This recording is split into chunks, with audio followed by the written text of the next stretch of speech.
بسم اللہ الرحمن الرحیم۔ محترم سامعین، ناظرین و ویورز، السلام علیکم ورحمۃ اللہ وبرکاتہ۔ امید ہے اللہ تعالیٰ کے فضل و کرم سے خیریت سے ہوں گے۔ اللہ تعالیٰ آپ کو، آپ کے لکھانہ کو ہمیشہ اپنی حفظ و امان میں رکھے، آمین۔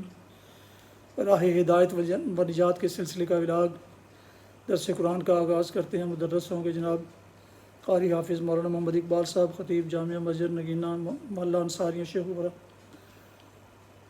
یہ روحانی اور قرآنی ولاگ سلسلے کا ولاگ روزانہ جو باعث خیر، باعث برکت اور باعث ثواب بھی ہے، میں روزانہ اپنے یوٹیوب چینل بشیر رشیدی سے آپ کی خدمت میں پیش کرتا ہوں۔ اللہ تعالیٰ کی رضا کے لیے اللہ تعالیٰ میری یہ کاوش قبول فرمائے، آمین۔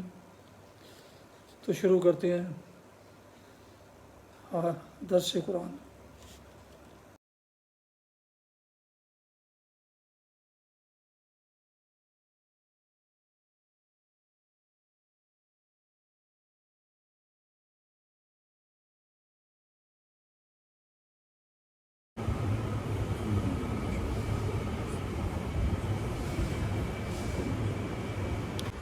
الحمدللہ وقفا والصلاة والسلام علی من لا نبی بعد، اما بعد فاعوذ باللہ من الشیطان الرجیم، بسم اللہ الرحمن الرحیم۔ یا ایہا المدثر قم فانذر وربک فکبر وثیابک فطہر والرجز فاہجر ولا تمنن تستكثر ولربك فاصبر فإذا نقر في الناقور فذلك يومئذ يوم عسير على الكافرين غير يسير، صدق اللہ العظیم۔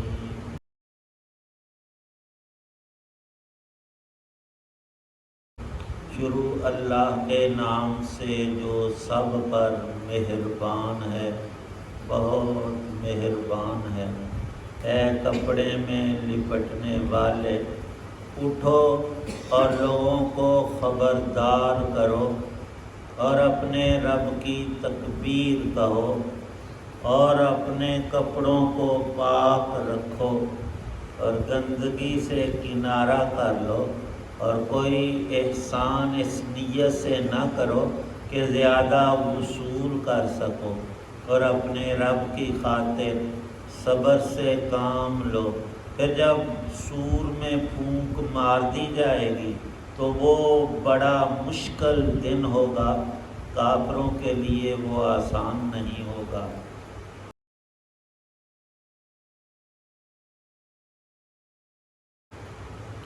سورۃ المدثر کی یہ ابتدائی 10 آیات ہیں۔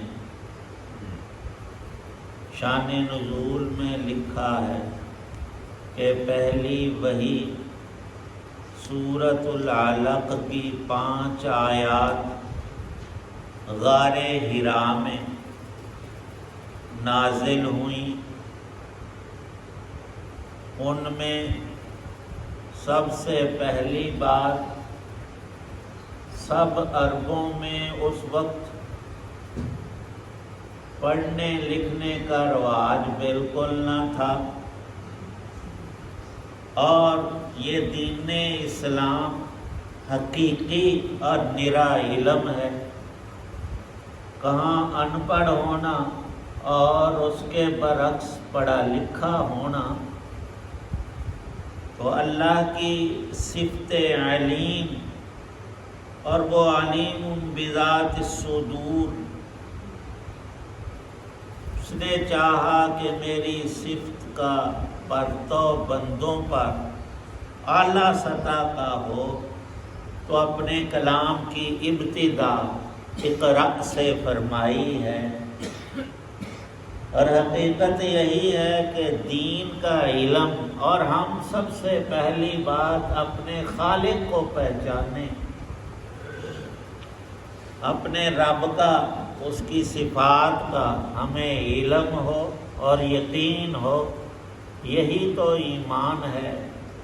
اور اس کے لیے رسالت کا سلسلہ 6 مہینے تک پھر وحی نہیں آئی، یہ سلسلہ رکا رہا، اور فرمایا نبی پاک صلی اللہ علیہ وسلم نے، حدیث میں خود موجود ہے کہ پھر مجھے ایک آواز سنائی دی، میں نے آسمان کی طرف دیکھا تو وہ فرشتہ جو میرے پاس غار حرا میں آیا تھا وہ ایک کرسی پر بیٹھا ہوا مجھے نظر آیا، اور وہ بندوں کی کرسی چھوٹی موٹی نہیں، مشرق سے مغرب تک پورا آسمان اس سے بھرا ہوا، پورا آسمان، اتنی بڑی فرشتے کی شکل دیکھ کر فرمایا کہ مجھے بڑی گھبراہٹ ہوئی۔ آسمان تو ہم روز دیکھتے ہیں، لیکن ایک زندہ مخلوق اور وہ فرشتہ جبرائیل جس کے بارے میں احادیث میں صراحت ہے، اللہ پاک نے اس کو 600 پر بخشے ہیں۔ ہم پر کا لفظ سن کر پرندے، چڑیا اور کوا، کبوتر کا پر لیتے، وہ ہرگز ایسا نہیں ہے۔ فرشتوں کو ان کی طرز پر اللہ نے ہر مخلوق کی شکل، صورت، بناوٹ، اس کے اوصاف الگ رکھے۔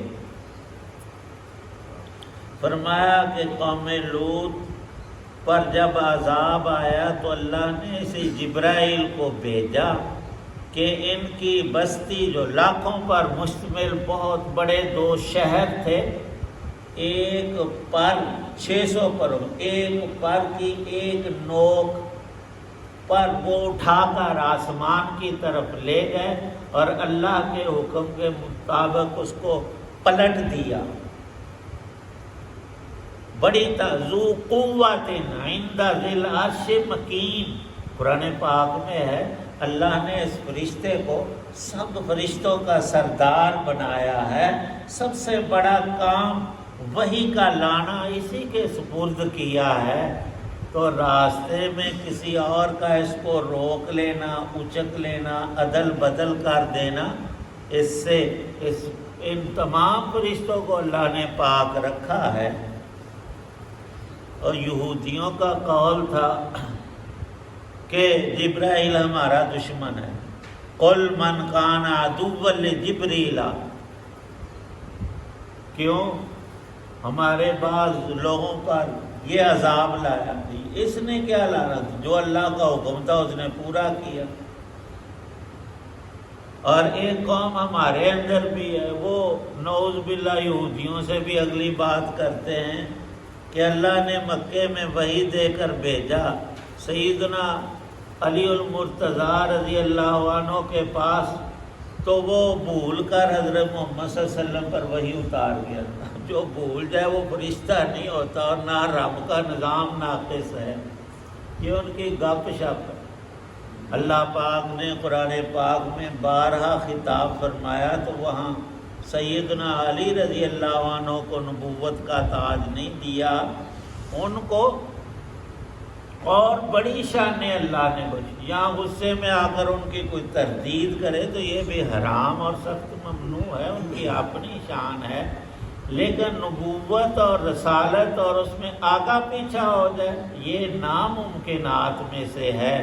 تو فرمایا میں گھر آ کر چادر لے کر اس میں لپٹا تو یہ آیتیں سورت مدثر اللہ نے نازل فرمائی۔ نزول میں یہ دوسری سورت ہے، سب سے پہلے سورت علق تھی، 5 آیتیں نازل، اور دوسری وحی یہ ہے، یہ پوری سورت اتری، پھر مسلسل ایک دم سے نہیں، وقفے وقفے سے تھوڑے تھوڑے وقت پر قرآن کا نزول مسلسل رہا 23 سال میں۔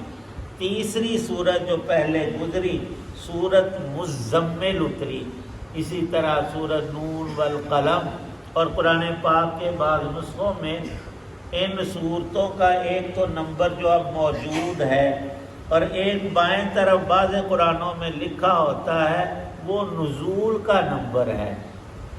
تو قرآن پاک کی ایک ایک چیز محفوظ ہے۔ اور سیدنا ابن عباس رضی اللہ عنہما فرماتے ہیں کہ میں پورے قرآن پاک کے بارے میں جانتا ہوں کون سی آیتیں اور کون سی صورت کس جگہ پر اتری، اور جگہ ہی نہیں فرماتے تھے مجھے وقت کا بھی علم ہے۔ اب سوال یہ ہے اس وقت تو ان کی عمر چھوٹی تھی اور ان کو پتہ کیسے چلا؟ تو فرماتے ہیں نبی پاک صلی اللہ علیہ وسلم کے زمانے میں کم عمر تو تھا، لیکن فطرتاً علم کا بڑا شوق تھا۔ خود نبی پاک صلی اللہ علیہ وسلم کے سارے فرامین اور قرآن پاک کی آیات اور صورتیں حاصل کرتا تھا۔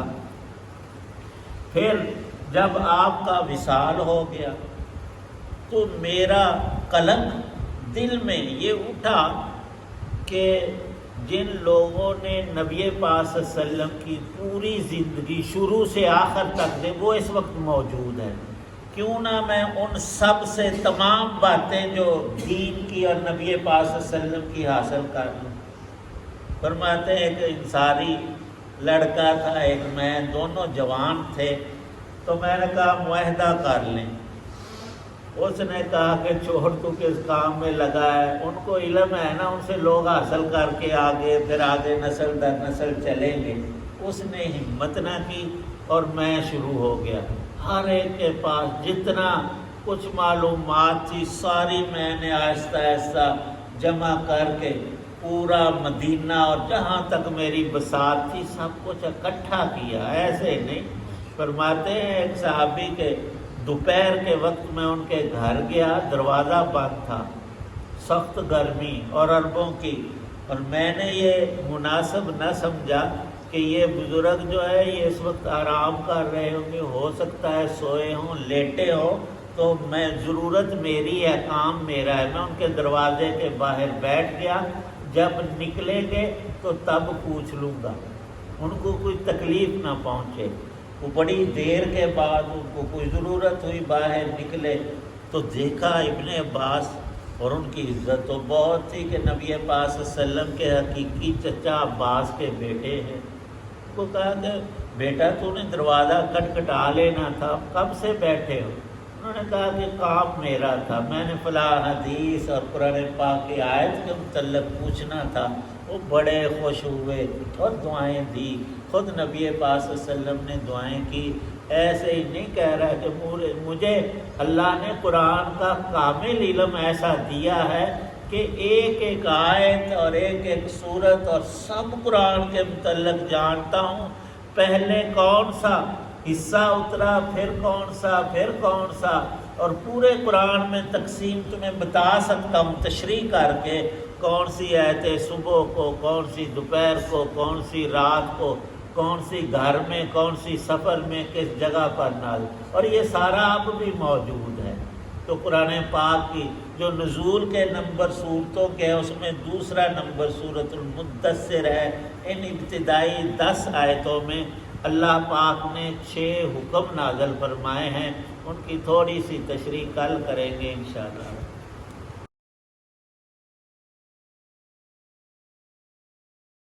الحمدللہ رب العالمین والصلاة والسلام علی رسول النبی الکریم۔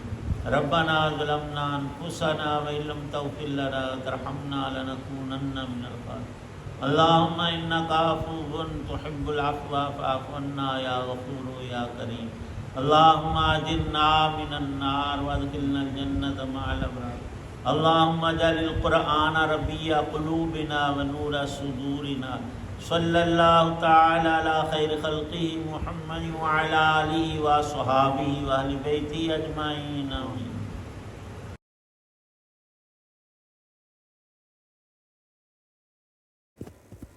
ناظرین و سامعین، ابھی آپ سن رہے تھے اور دیکھ رہے تھے راہ ہدایت و نجات کے سلسلے کا ولاگ درس قرآن، جس میں آج سورہ المدثر کی پہلی 10 آیات کی تلاوت، ترجمہ و تفسیر بیان کی گئی، اور مدرس تھے جناب حافظ مولانا محمد اقبال صاحب، اور اس سے میں نے اپنے یوٹیوب چینل بشیر رشیدی سے آپ کی خدمت میں پیش کیا۔ ایک دفعہ پھر گزارش ہے کہ یہ روزانہ سلسلے کا ولاگ یہ روحانی اور قرآنی ہونے کے علاوہ باعث خیر، باعث برکت اور باعث ثواب بھی ہے، میں اپنے اس چینل پر اپلوڈ کرتا ہوں، لہٰذا اگر آپ نے ابھی تک اسے سبسکرائب نہیں کیا تو ضرور سبسکرائب کر لیجیے گا دوستوں سے شیئر کر کے بیل آئیکن کو پریس کر دیجیے گا تاکہ آنے والے ایسے روحانی اور قرآنی نوٹیفیکیشنز آپ تک اور دوستوں تک باقاعدہ اور بروقت پہنچتے رہیں۔ اللہ تعالیٰ آپ کو حامی و ناصر، اللہ تعالیٰ آپ کو، آپ کے خانہ کو ہمیشہ اپنی حفظ امان میں رکھے، آمین۔ اپنا بہت خیال رکھیے گا، اپنی دعاؤں میں پاک وطن، والدین، آباء و اجداد، اعزاء و اقارب کے علاوہ اس ناچیز کو بھی انہیں شامل فرمائے تو انتہائی شکر گزار ہوں گا۔ اس دعا کے ساتھ کہ آپ اور آپ کے خانہ جہاں بھی رہے خوش رہیں، آباد رہیں، شادباد رہیں۔ ختم کرتے ہیں آج، آمین۔ ختم کرتے ہیں آج کا ولاگ۔ السلام علیکم ورحمۃ اللہ وبرکاتہ۔ پاکستان زندہ باد۔ اللہ حافظ۔